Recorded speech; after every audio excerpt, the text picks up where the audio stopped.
Durante todos esses anos em que atuei como médico, eu nunca me deparei com um caso tão grotesco e tão medonho quanto o que eu presenciei. Numa cidade esquecida, que hoje já não tem mais o mesmo nome. O caso de refluxo gastroesofágico me surpreendeu e me apavora até hoje. E pelo visto, continuará assombrando meus pensamentos por toda a eternidade. Conta um Conto apresenta de Leandro Severo, Refluxo. Narração Marcelo Fávaro. Trabalhei como clínico geral em hospitais públicos e hoje, aposentado e à beira da morte, quero deixar registradas essas linhas nesse caderno velho para que todos saibam de uma coisa: nunca duvidem do sobrenatural. O hospital em que eu atuei era grande, porém estava ficando à mercê dos maus investimentos públicos. Já à beira da falência, o número de pacientes foi diminuindo e o dinheiro enviado para lá somente pagava os poucos funcionários que serviam para algumas manutenções básicas. Os leitos velhos, em suas rodas enferrujadas pelo desgaste, as paredes dos corredores brancos com seus assentos vazios, os balcões de recepção tendo apenas alguns papéis em cima, o lodo que crescia do lado de fora das paredes, as muitas salas vazias com portas entreabertas e luzes apagadas. Vez ou outra se achava uma cadeira de rodas jogada por entre os corredores. O teto estava com um aspecto mofado e cinzento, e o cheiro de alguns consultórios dava arrepio. Mesmo assim, pessoas de boa vontade com falta de opção para um novo emprego ainda trabalhavam nesse lugar. Ele funcionava, evidentemente, durante 24 horas ininterruptas, embora durante semanas com poucos pacientes, já que o aspecto caliginoso do hospital dava-lhe a fama, mesmo em perfeito funcionamento, de um hospital fantasma, se é que vocês entendem.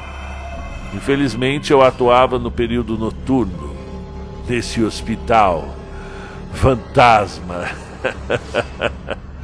Ai, digo infelizmente. Bom, vocês vão entender. O meu consultório, embora distante da entrada e da recepção, ficava no primeiro andar. Então, qualquer caso corriqueiro, eu de imediato atenderia. Clínico geral, todas as noites eu atendia pessoas que chegavam lá com poucos recursos financeiros, sintomas quase sempre iguais. Houve tempo atrás um pequeno surto de gripe e viroses anêmicas que deixaram algumas pessoas cambaleantes. O surto passou, mas algumas pessoas ainda possuíam alguns sintomas semelhantes. Dominados por forças maiores, a pobreza e outros motivos que eu não prefiro discorrer, iam a este hospital. O Hospital Fantasma. Eu digo-vos que a doença é um mal. Isso é verdade, evidente. Mas ela pode acometer a todos. Porém, um fato determinante nos distúrbios do organismo está relacionado à sua causa: as dores de cabeça, febre, espirro, coriza, tontura, dormência nos membros, enjoo, entre outras dores que, bom, esses incômodos que podem ser apenas sintomas de um mal ainda maior que predomina no corpo humano. Mas qual a sua origem real, ou nascituro? Depois da minha experiência, eu posso precisar que elas têm origem... como é que eu vou dizer isso? Que elas têm origem no diabo.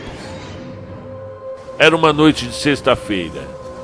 Eu sei que é difícil para vocês ouvirem isso de um médico, uma pessoa estudada, passou pela academia, frequentou lugares, observação, pesquisa, resultados. Era uma noite de sexta-feira e eu estava chegando ao hospital quando olhei para a lua. E ela estava lívida, radiante, semelhante a um sol prateado que, ao invés de aquecer a pele, gelava a minha espinha. O frio decidiu comparecer àquela noite e um vento, como um sussurro maldito, farfalhava as árvores próximas da entrada do estacionamento. Cumprimentei os funcionários que lá estavam, um atendente com uma garrafa de café e uma feição taciturna, a enfermeira que conversava com outra médica que já estava de saída, o segurança da entrada do hospital e alguns poucos pacientes espalhados por entre os assentos de espera na recepção. Enquanto eu andava pelos longos corredores do hospital, onde as lâmpadas pares de LED foscas uma e bruxuleantes outra, os painéis digitais com seus números em 88.88, as teias de aranhas que se formavam nos cantos do teto baixo, eu via. Tem muita solidão em um hospital. Perguntava-me até quando manteriam aquele corpo morto sólido feito de concreto e vigas em pé. Aquele elefante gigante. O local que era para receber e tratar os doentes, já estava enfermo por dentro. Uma das recepcionistas de outra ala foi até mim e me perguntou um número de telefone. Eu disse a ela que alguém, pela voz, dava a impressão de que era um homem, entrou em contato dizendo que estava passando muito mal e queria saber que horas o doutor chegaria. Eu estranhei o ocorrido porque havia outros médicos e que ele ligou e por que não o atenderam. A mocinha dizia que passou essa informação para o homem, porém ele vociferava com voz, sabe, engolfada do outro lado da linha. Não, eu quero ser atendido pelo médico que fica depois da meia-noite. Aquilo me estarreceu, já que eu era fixo naquele horário, porém apenas urgências ou casos cotidianos passavam nesse horário. Uma complicação ou outra, mas nada que fugisse do controle. Porém, aquela atitude foi excêntrica, inesperada, incomum, pensava eu. Excêntrica, mas não para aquela noite. Ela disse que ele ligaria novamente e gostaria de falar diretamente no número do médico. Eu possuo o celular, mas não daria meu número particular para qualquer paciente. Solicitei-a que, caso ele ligasse novamente, ela transferisse a ligação para o ramal, meu ramal 508, que já não era usado há muito tempo. Na sala ao lado da minha, pois no meu consultório não havia telefone. Perguntei o nome da pessoa, mas ela disse que ele não tinha informado. Questionei sobre o horário que poderia vir e nada foi revelado. Após pegar o papel com o número anotado e entrar no meu escritório, fui acometido por uma sensação estranha. Eu não sei se vocês entendem. Algo que não parecia normal. Mesmo naquelas noites que já eram anormais, já eram soturnas e silenciosas. Tinha algo estranho, mesmo dentro dessa grande estranheza. Vieram 3 ou 4 pessoas para que eu atendesse e o ritmo estava como nos outros dias, meio estagnado, meu consultório ficava um pouco afastado da entrada, então eu não ouvia os demais funcionários conversando, assistindo ao jornal ou tomando café como bêbados num bar. Eu estava na minha sala, lendo algumas notícias do jornal que não deu tempo durante o dia, pois na época ainda possuía o hábito de comprar um para ler. Percebi que havia uma matéria na última página com um pouco destaque sobre um furto num cemitério, onde covas foram remexidas, túmulos violados, uma coisa horrível. A polícia procurava pelo suspeito, mas nada havia encontrado, senão um líquido, sabe? Um líquido meio gorduroso, perto de algumas sepulturas, e com um terrível mau cheiro. Refleti comigo se não eram aqueles roqueiros vândalos vagabundos que curtiam cemitério à noite, ou algum mendigo, sei lá. Eu preferi ficar com a primeira teoria. De repente, o telefone da sala ao lado toca. Olha, meus amigos, eram por volta da 1h30, 1h50 da madrugada. Não, tenho quase certeza, 1h50 da madrugada. Aquele som estridente, mais abafado, me despertou de uma pequena sonolência enquanto passava os olhos no jornal. Fui até a sala, atendi. O tom da voz era de homem, porém as palavras saíam de um modo, sabe, entrecortado, lento, entrecortado, muitíssimo solene, como aqueles mordomos de filme de terror, sabe? O doutor chegou. Boa noite, senhor, sou eu, o que eu posso ajudar? Ah, doutor, que bom que você está aí. Eu não estou me sentindo bem e preciso ir ter contigo o mais rápido possível. Tudo bem, pode vir, mas o que o senhor sente? Prefiro contar, ou melhor, prefiro que o senhor veja pessoalmente. E desligou. Bom, o tom era melancólico, mas ao mesmo tempo pesado, com aquela voz que falou comigo, me deixou meio apreensivo, claro, de modo que eu perdi o meu sono por completo. E aí fiquei aguardando a chegada desse paciente, até com uma certa indiscrição. Já eram por volta de 2h25 da manhã e nada daquela pessoa misteriosa chegar. E enquanto eu pensava nisso, eu olhava para a lua da janela do meu escritório e parecia que ela ficava maior na medida em que a madrugada se desenrolava, como um pergaminho, sabe? Um pergaminho desenrolando, como se cada vez mais que a noite e a escuridão a envolvesse, mais massa prateada ela ganhava. A enfermeira me trouxe um papel com um nome, difícil demais de compreensão, possuindo muitas consoantes e pouca vogal, sabe? Croata, russo ou sérvio, pensei. Bom, examinei o papel da recepção e decidi chamá-lo, mais pela curiosidade do que por empatia da doença. Era algo como Pchenko Muvusnik, isso. Chamei e voltei para a sala. A minha porta estava fechada. O silêncio reinava, como sempre, pois estava absorto nas notícias. E quem seria esse paciente? Bom, o silêncio foi repentinamente quebrado quando ouvi os passos lentos no corredor. E os passos não aumentavam a velocidade. Aquilo foi me dando um desconforto. Por que esse não anda mais rápido? E a porta se abriu lentamente. E eu fui muito surpreendido com o que vi. Era um homem bem trajado, alto, vestindo um terno finíssimo, cor de chumbo, a gravata vermelha, gola branca, sapatos marrons muito bem engraxados. Isso fui prestando atenção. O rosto redondo, bigode, aquela pele clara, os olhos negros como a noite. Um sorriso que mais parecia ter sido desenhado por um pintor raivoso, um Caravaggio da vida, Bom, e uma voz rouca, que nunca ouvi igual na minha vida. E ele constantemente levava um lenço à sua boca para limpá-la. Boa noite, senhor Franco. Eu posso chamar assim, Franco? Não me importo muito com meu nome. Apenas com a sensação que me incomoda, doutor. Eu preciso de sua ajuda. E naquele clima estranho, eu engoli a saliva. Timidamente prossegui com o atendimento. Pois não, o que o senhor sente? Uma azia insuportável, doutor. Constantes vontades de vomitar. Mesmo com fome, doutor. Desde que me conheço por gente, eu tenho tido refluxos. E essa azia me corrói de vez em quando. Mas quando está forte demais, eu não aguento mais.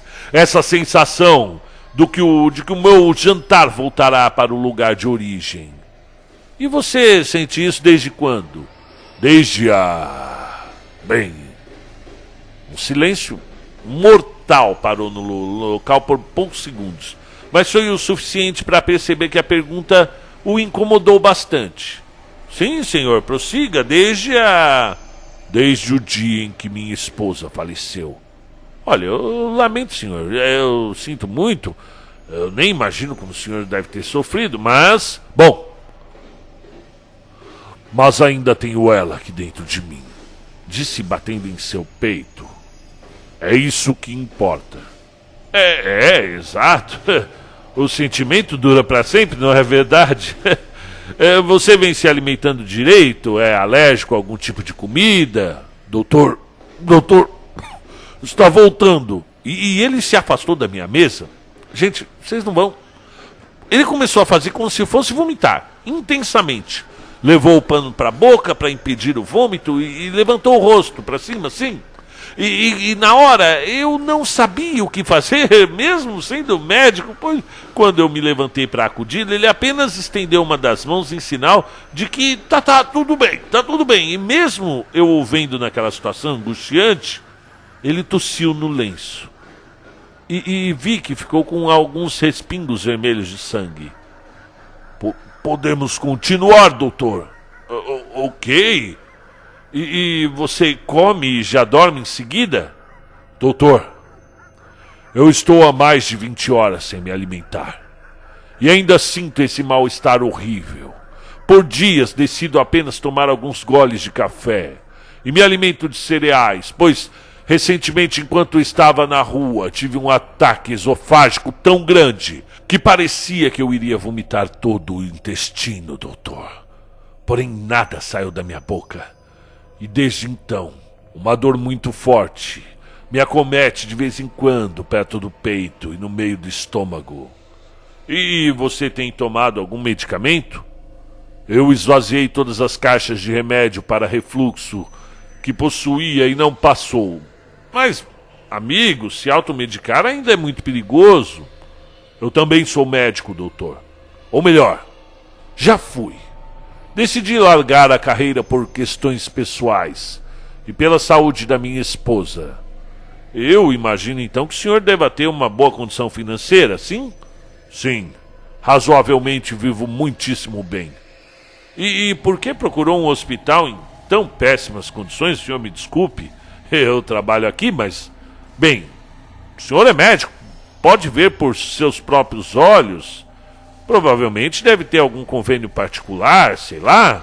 Doutor, meus motivos não são os suficientes.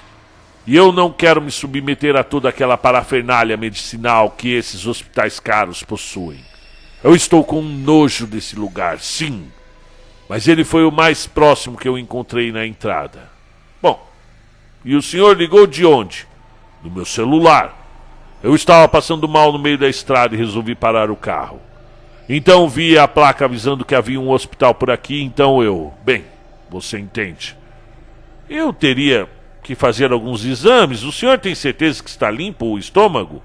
Doutor, estou tentando vomitar faz dias. E tenho me alimentado pouco. Quando decido comer um pouco mais, quanto mais eu como, mais fome eu tenho. E quando essa sensação de que a comida está voltando para minha garganta sobrevém, eu corro para o banheiro. Faço de tudo para forçar. Mas o vômito não vem. Nada sai, nem água. Isso é estranho. Agora mesmo, o senhor está de jejum, certo? Sim. Porém, ainda sinto que o meu esôfago parece um vulcão, que a qualquer hora pode explodir. Eu pensei em fazer uma endoscopia rápida nele, mesmo com os poucos recursos que tinha no hospital. Apliquei uma anestesia leve e de curto efeito e tentei visualizar o que ele tinha no estômago. Vazio, não tinha nada. E de repente, enquanto ele estava sentado na cadeira, anestesiado, ele despertou bruscamente da anestesia, querendo vomitar outra vez. E os espasmos eram tão fortes, e as golfadas que sua garganta dava reverberavam em toda a sala onde estávamos. Mas nada saiu. Ele colocou novamente o lenço na boca, como se impedisse o fluxo visceral de sair, e nesse momento ele começou a chorar. Imagine, um homem bem vestido, muito austero, alto, um altíssimo homem, chorando ali, no meio da madrugada, copiosamente. Eu Eu não sei, eu fiquei com uma sensação. Resolvi perguntar sobre a sua esposa. Ela... Ela era linda. Ela era linda, doutor. A mulher mais linda que eu já vi na minha vida. Mas ela tinha um sonho, não entendo, e nem eu, como todo o meu conhecimento médico, conseguia realizar o seu desejo. E qual era esse desejo, meu amigo? Ela queria, doutor, queria muito ter um filho.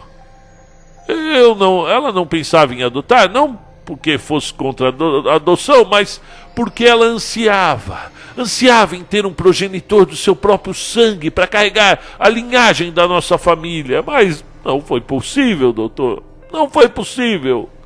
Eu via o seu lamento e senti pena do pobre homem. Provavelmente comecei a associar a sua doença a algo, sei lá, outra coisa. E o senhor ainda ama sua esposa? Claro, muitíssimo. Eu fiz de tudo para realizar o sonho dela, tudo mesmo. Eu não era estéril, mas sei lá, Deus fez com que os ovos da minha esposa fossem inúteis. Nenhum feto ali resistia. Senhor, cheguei calmamente até ele e coloquei a mão no seu ombro. Eu suponho então que o seu refluxo seja psicossomático, só pode. Seu corpo está dando sinais de como a sua alma se encontra. E muitas doenças são desenvolvidas após fortes abalos emocionais, como úlceras, gastrite, colesterol alto e até depressão. Ou dores no pé, isso acontece em qualquer lugar. E ele me olhou com um olhar piedoso. Seria mesmo possível, doutor? Perfeitamente. Sua queimação e azia se dão porque a perda da sua esposa ainda lhe corrói. Você sente um desejo de vomitar porque não aceita a situação de que ela se encontra em outro lugar e não foi possível lhe dar um filho.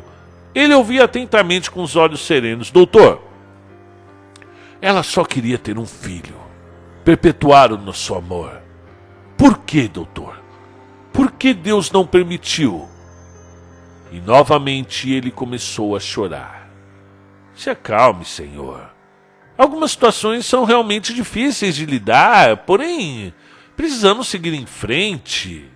A vida é assim mesmo. Bom, algumas situações são realmente difíceis de lidar, porém, precisamos seguir em frente. Aqui não temos, mas eu posso encaminhar o senhor para um atendimento psicológico. Lá eles poderão, de repente. Esse homem, ele se jogou da cadeira e num urro de dor colocou a mão no estômago e novamente o lenço na boca.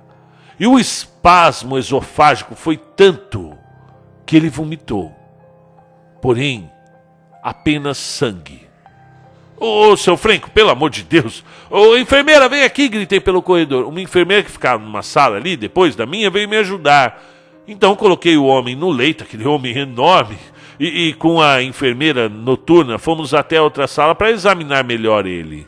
Tirei-lhe uma grande quantidade de roupa que havia no seu tórax, deixando o peito à mostra para respirar, colocamos-lo no soro e tentei fazer uma lavagem estomacal. Mas não tinha nada. O seu esôfago estava sujo de sangue, mas o seu estômago vazio. Então imagine, aquele hospital. De madrugada, um elefante branco, gigante, praticamente abandonado. Falta de dinheiro, falta de funcionários, até falta de pacientes. Um hospital da morte, praticamente. Em meio à madrugada, aquele homem descomunal. Bom, eu decidi fazer uma tomografia, tirar uma chapa do seu pulmão. E subitamente ele fez que iria vomitar. Então eu arranquei o inalador da sua boca. Ele se esforçou para colocar o lenço na boca, mas eu removi sua mão, para que dessa vez ele vomitasse, que expelisse o que lhe incomodava. E novamente nada saiu. E nesse instante ele começou a se debater muito, e fez que iria vomitar novamente. E eu já estava confuso, seria aquelas reações físicas, sei lá, perante o frágil estado emocional daquela pobre criatura gigante. ou algo em seu pulmão ou fora do esôfago. Bom, ele começou a convulsionar violentamente ali na maca, a ponto de quase cair, quase virou a maca. E eu e a enfermeira o seguramos, claro, firme ali, tentando segurar o homem, e fizemos os procedimentos necessários para que nada saísse do controle mais do que já tinha saído, né? E no momento parou de se debater, ficou desacordado com os olhos, sabe quando você está inconsciente, mas os olhos estão um pouco entreabertos, sabe? E de resto a enfermeira me ajudou a levá-lo até uma sala para tirar uma tomografia do pulmão, e nada. Ele continuava desacordado. Nesse instante, ele começou a conversar comigo. E eu não entendia bem as palavras que saíam da sua boca, pois a voz ficou meio golfada, sabe? Como se algo estivesse entalado na sua fala. Eu cheguei mais perto para entender o que ele dizia. Doutor, que dia é hoje? Hoje é terça-feira, senhor. Não, a data, por favor. Hoje é 18 de junho, senhor. Ele começou a rir.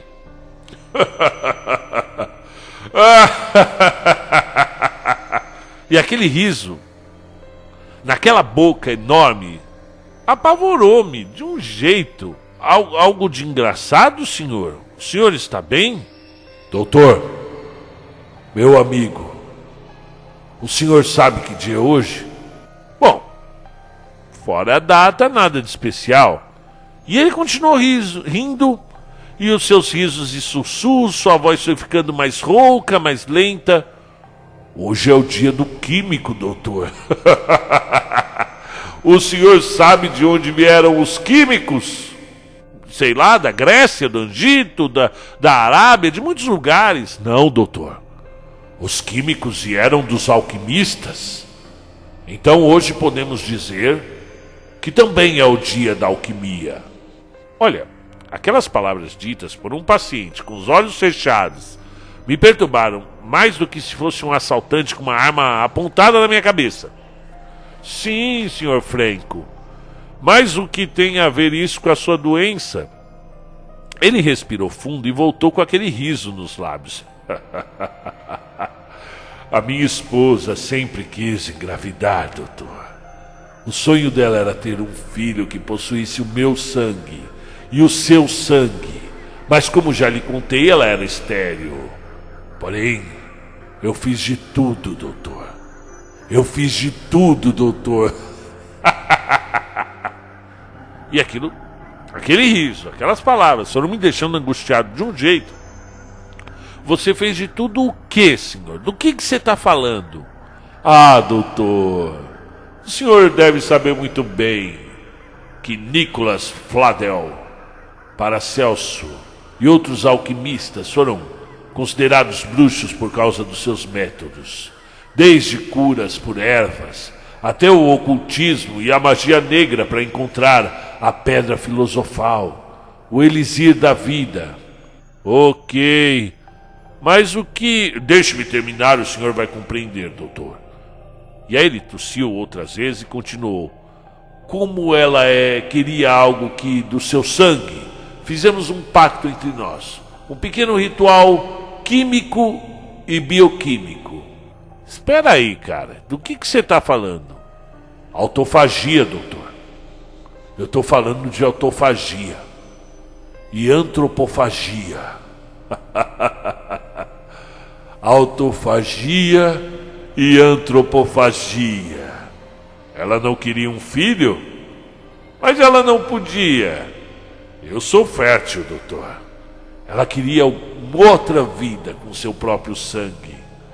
E após provarmos várias bebidas feitas com a essência de ervas secretas, ela pediu que o seu corpo fosse...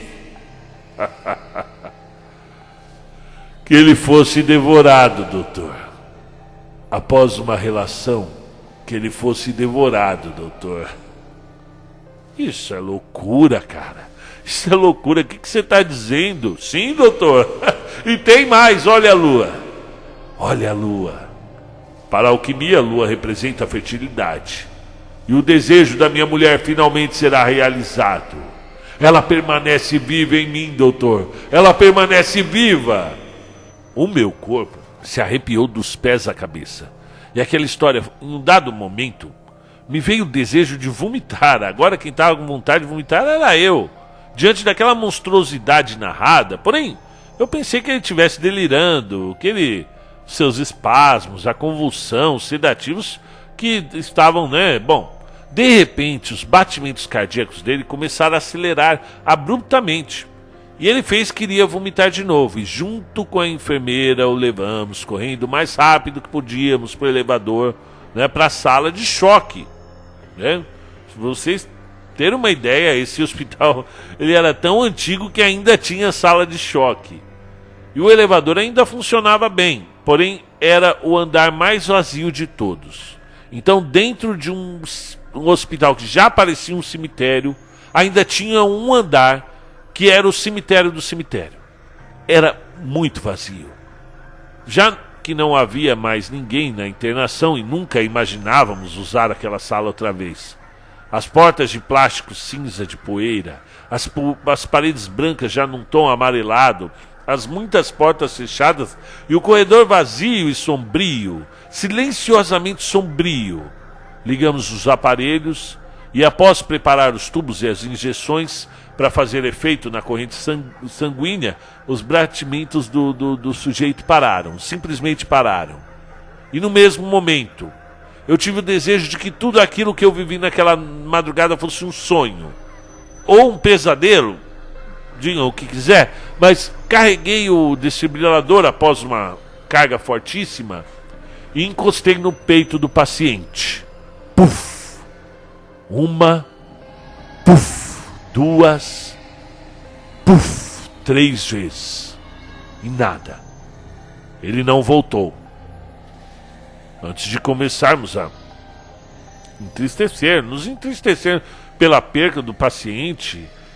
Poxa, naquele hospital, eu e a enfermeira muito nos assustamos.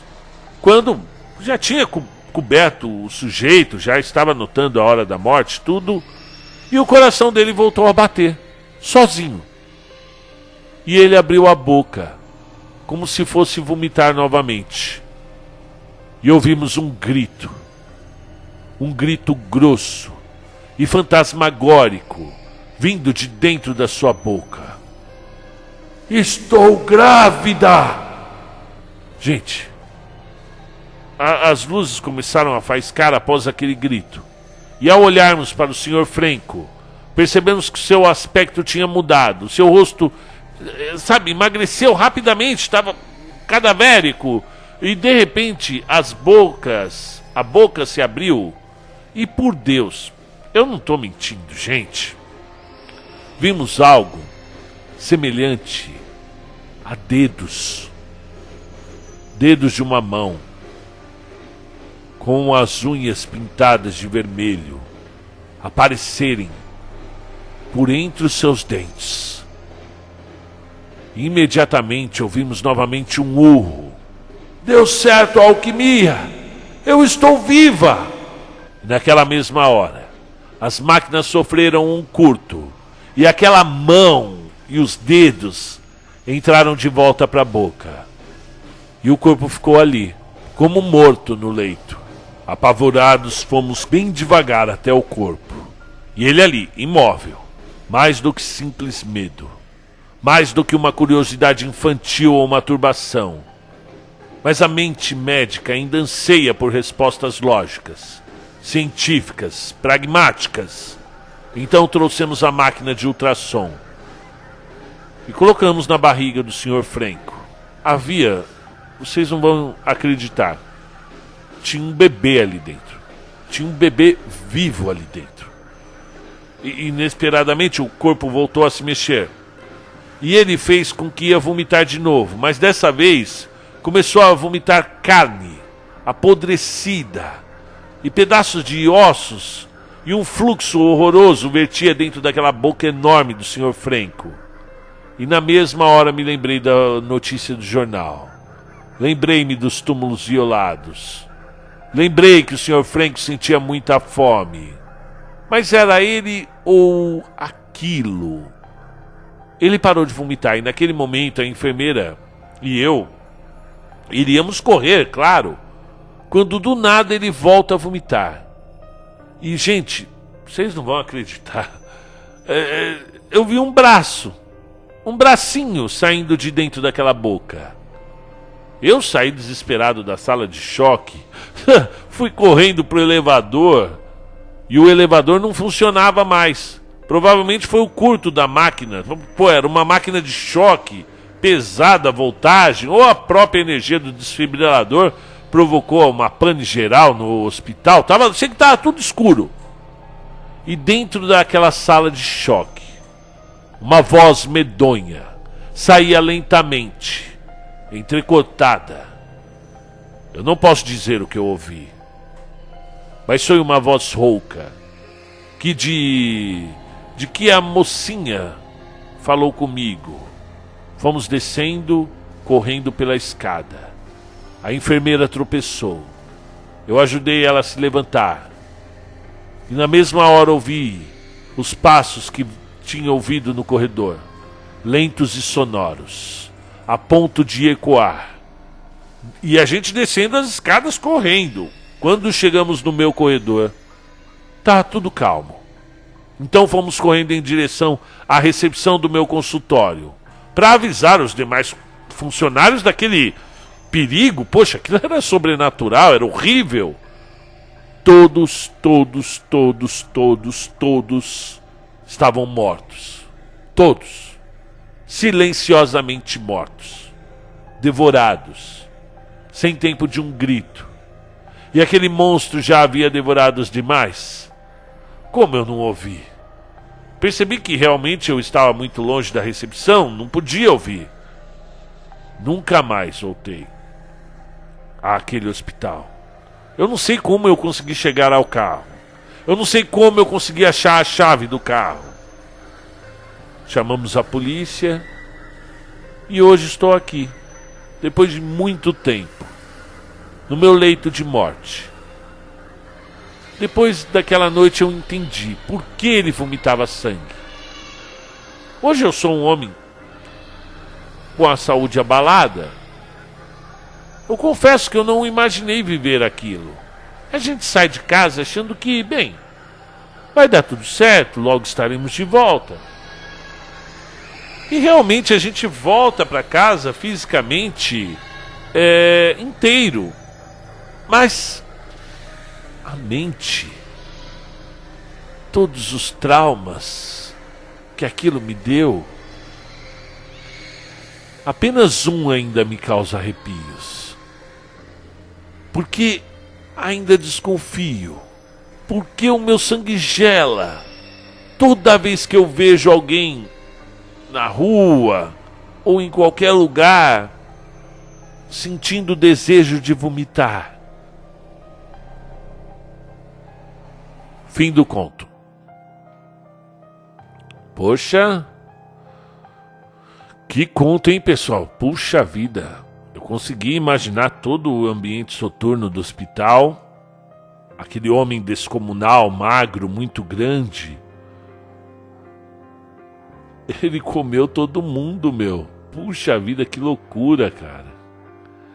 Eu gostei o final aqui, me surpreendeu um pouco. Eu achei que ele iria parir o nenê, né?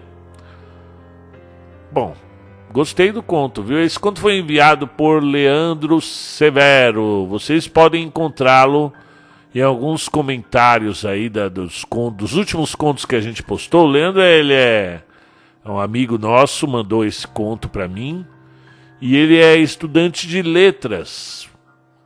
Ele está então desenvolvendo aí, está treinando a escrita e cada conto dele vai melhorando, né? Esse conto aqui eu gostei bastante.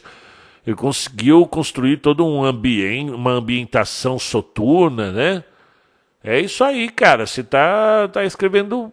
Olha, se eu errei aqui umas 2, 3 vezes, foi muito. A minha, principalmente quando é escritor novo, eu acabo errando muito. E depois eu tenho que ficar 2 horas na edição arrumando esses erros, porque a falha de coesão É o que mais dificulta na hora de gravar um conto. Principalmente termos repetidos. Eu erro muito isso quando eu estou escrevendo. Vamos supor, eu usei morte aqui, né? E na linha de baixo eu preciso usar novamente a palavra morte.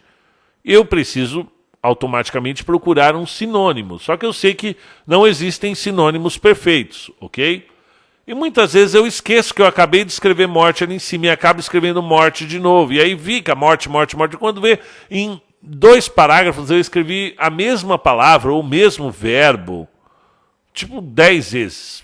E esse configura o maior erro de coesão que, na hora de, quando você está lendo em voz alta, fica muito desconfortável.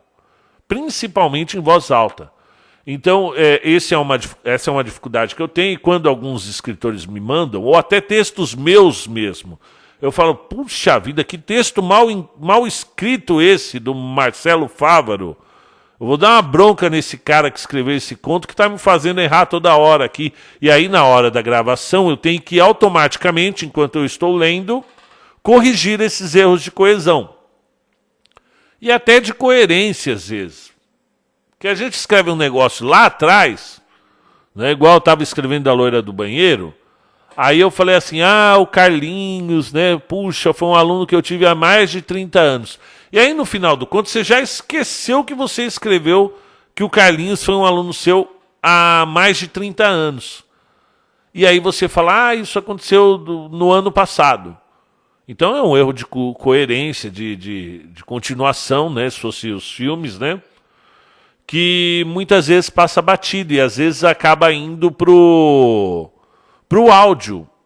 Ocorreu até no Funerário do Rock. Eu comecei a chamar um personagem que teve teve um chamado de Deus ali, ele parou desse personagem de Bernardo, se eu não me engano, e termino chamando ele de Bruno. E aí um amigo ouvindo o áudio aí falou, Marcelo, precisa arrumar isso aí, é um erro de coerência grave. Né? Falei, não, tá bom, vou arrumar. No final ficou Bernardo Bruno, um nome duplo. Mas, para vocês entenderem que nesse caso aqui, o caso desse conto, eu não encontrei nenhum problema assim de coesão que me forçou a errar. Foi mais uma palavra ou outra um pouco mais difícil, a pronúncia, que acaba na hora da velocidade da narração, que tem hora que você está falando muito rápido e de repente vem uma palavra bem complicada, você erra, evidentemente, né? Acontece.